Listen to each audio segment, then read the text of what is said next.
ایک بزرگ تھے شاہ بقیُدین ابن مخلد، وہ کہتے ہیں مجھے پتہ چلا کہ اس دور میں نبی کریم علیہ السلام کی حدیث جو سب سے بہترین پڑھاتے ہیں وہ امام احمد بن حنبل ہیں۔ ان کو حضور کی حدیث سے جو خاص شغف ہے وہ کسی اور کو نہیں۔ کہتے ہیں میرے دل میں لو لگ گئی، حالانکہ میں امیر گھرانے سے تھا۔ میں کشتی میں بیٹھا امام احمد بن حنبل کے پاس آنے کے لیے، رستے میں طوفان آ گیا، کشتی ہچکولے کھانے لگی، کسی طریقے سے ایک جزیرے کے ساتھ جا کے کشتی لگی، ٹوٹ گئی، بکھر گئی، میں جزیرے پہ اتر گیا، اور بھی کئی لوگ تھے۔ ایک مہینہ وہاں رہنا پڑا، بارشیں ختم ہوئی، موسم ٹھیک ہوا، ایک کشتی دکھائی دی آتی ہوئی۔ فرماتے ہیں کہ وہ اس کشتی میں بیٹھا، دوبارہ بغداد کیا، مجھے سفر طے کرتے 2.5 مہینے گزر گئے، وہ جزیرے پہ مہینہ پتے کھا کے بھی گزارا کرنا پڑا۔ نکلا تھا علم حاصل کرنے، جب بغداد شریف پہنچا لوگوں سے پوچھا امام احمد بن حنبل کا مدرسہ کہاں ہے؟ انہوں نے کہا وہ مدرسہ تو بند ہو گیا، وقت کا بادشاہ مخالف ہو گیا، مسجد مدرسہ سیل کر دیا۔ امام صاحب کہاں ہیں؟ کہا گھر کے اندر قید ہیں۔ ان کے گھر کو سب جیل بنا دیا، چاروں جانب پولیس کھڑی ہے، اور ویسے بھی بغداد میں کرفیو ہے، ہر چوک چوراہے میں پولیس والے کھڑے ہیں۔ شاہ بقی الدین کہتے ہیں اتنا کچھ سننے کے باوجود بھی میرا جذبہ ٹھنڈا نہیں ہوا۔ وہ مہینے میں سفر کی صحبتیں، گو سنا تھا کہ آستانہ یار دور ہے، پر ہم نے بھی ٹھان لی تھی کہ جانا۔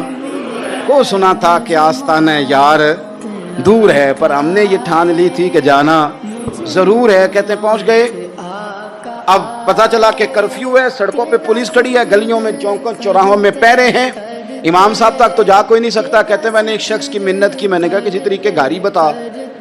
کہنے لگا میں اشارہ بھی نہیں کر سکتا، سخت حالات ہیں۔ وہ کوئی طریقہ، میں نے جب زیادہ تڑپ کے کہا تو وہ شخص کہنے لگا میں ان کے گھر کے قریب تجھے لے جاؤں گا اور گزرتے وقت صرف آنکھ کا اشارہ کروں گا۔ کہتے ہیں میں نے کہا یہ بھی ٹھیک ہے۔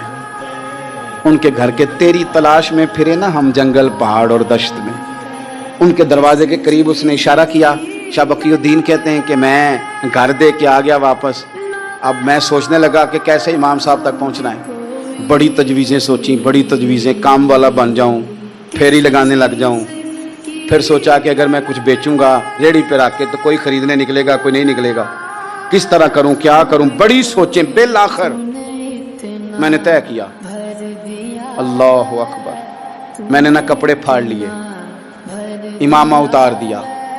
فرماتے ہیں کہ ایک پیالہ مٹی کا خرید کے گلے میں رسی سے باندھ لیا، اور امام احمد بن حنبل کی 3 گلیوں پیچھے میں نے دروازہ دروازہ صدا لگانی شروع کی، فقیر ہوں، اللہ کے نام پہ لینے آیا ہوں۔ کہتے ہیں ایک ایک دینار مانگتے مانگتے مانگتے مانگتے آزم یار منون دی خاطر اساں کی پیس وٹائے۔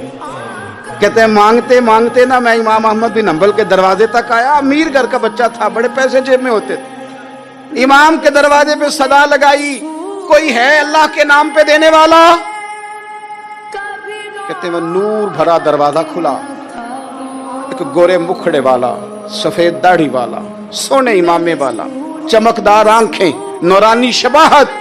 کہتے امام احمد بن حنبل باہر آئے، اور جیسے ایک دینار میرے پیالے میں ڈالنے لگے تو میں نے ہاتھ چوم کے کہا سونیا تیرے قربان جاؤں، میں دینار لینے نہیں آیا، محمد عربی کی حدیثیں سننے آیا ہوں۔ کہتے امام کی بھی آنکھیں کھل گئی، کہنے لگے اس حال میں آزم یار منون دی خاطر اساں کی پیس بٹائے۔ کہ حضور کیا کرتا، یہی ایک طریقہ رہ گیا تھا، میں تو کہاں سے چلا ہوں، کہاں پہنچا ہوں، کیا کروں؟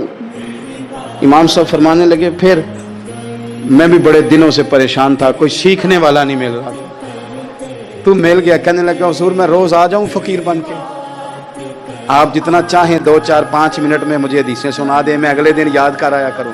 کہتے 2 سال لگ گئے، شاگرد کہاں ملیں گے، ایسے گزر گیا دور۔ کہتے ہیں کہ میں نا ہر روز فقیر بن کے جاتا، 3 گلیاں پیچھے مانگنا شروع کرتا، کوئی شک نہ کرے، 2 سال دروازے پہ جاتا، آگے پیالہ کرتا، امام ایک دینار ڈالتے اور مصطفیٰ کی حدیثیں سناتے۔ کہتے ہیں حالات بدل گئے، 2 سال کے بعد حکومت بدل گئی، امام کا مدرسہ بحال ہو گیا، رش ہو گیا۔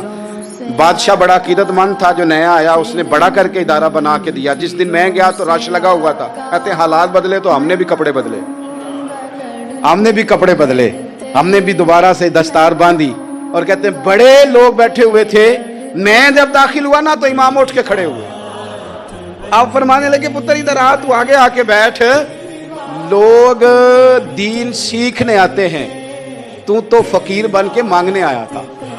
اور میں بھی باقیوں کو پڑھایا کرتا تھا, تجھے میں دیا کرتا تھا, اور اب باقی پڑھا کریں گے, تجھے دیا جائے گا, اور آج تجھے سینے سے نکال کے دیا کروں گا. زمانے بدل گئے, حالات بدل گئے, وہ شخص چلا گیا, کون حکمران تھا کون نہیں تھا, لیکن استاد شاگرد کے ادب کی داستان قیامت تک باقی رہے.